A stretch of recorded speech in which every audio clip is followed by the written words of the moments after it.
Well, I'm delighted to welcome onto the programme now Vice President of the Asian Century Philippines Strategic Studies Institute, Anna Malandog-Oy, for more on this. Anna, great to see you. Mr. Duterte has been elected mayor in, as we say, the third largest city in the Philippines, despite being in a prison cell in the Netherlands.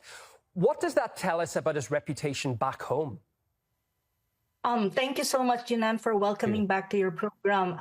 I think one thing that we have to remember, the former president was elected with a landslide victory in Davao City. And not only, actually, it's the former president who was elected, all Dutertes who run for this midterm election were elected as well so far in a landslide victory. What does this tell us? This tells us that the Filipino people still have that high regard for the former president and, of the Dutertes, and at the same time, this is also would tell us that there is such a thing as a protest vote against the arrest of the former president and the detention of the former president in The Hague at the moment. And also this is also some kind of a verdict coming from the Filipino people, and that that the Duterte is very much still popular, very much powerful when you talk about voting base.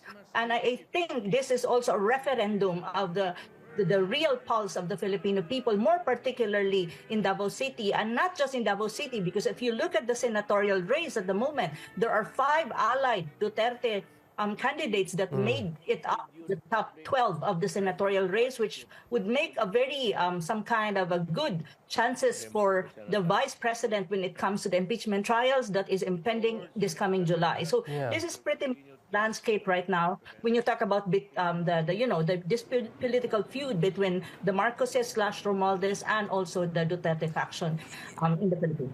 Davao, as you say, it's a major city. He won 8 times as many votes as the next candidate, yet he was taken on a plane from Manila Airport to The Hague. That was allowed to happen because I remember as well at the time, Anna, there was a lot of support for his war on drugs. It was hardline, but there was a huge issue with that in the country. So why was this allowed to happen? Oh, well, that the arrest of the former president was, I think, as you have said and mentioned earlier, it's really a political move coming from the BBM or the Marcos Jr. administration. It's much more a domestic problem. It's all about politics, and I think the underlying reason that this arrest was allowed to, or there was a cooperation coming from the Marcos Jr. government that to happen is precisely because of the popularity of the former president, and it just so happened before the midterm election. So this is one way of trying to curtail or to a certain extent limit the popularity and the influence of the former president. However, they did not succeed because, as you can see, the opposition, which is being led right now, and clearly by the vice president, which is a Duterte as well, is very much, they actually performed very well in the polls. As you can see, it's not only Davao City, Manila City, even Cebu, and even Marikina. These are areas in the Philippines that delivers a lot of votes and a big, what you call voting population that are now on the side of the Duterte. So you can see, a big block, I'm just reading here, Anna, as well about Filipino law. Candidates facing criminal charges, including those in detention, can run for office unless they have been convicted and have exhausted all their appeals. So what is your take on what happens next if he loses his case at The Hague?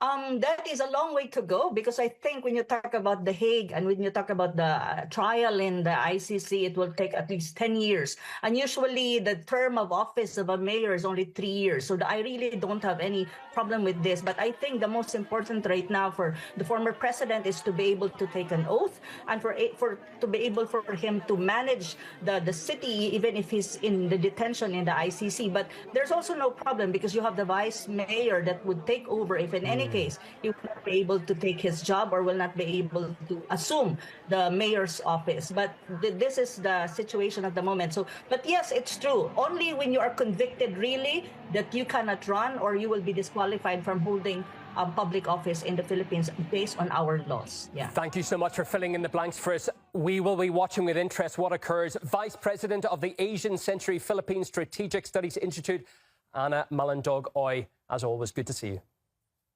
Thank you so much, Jinan.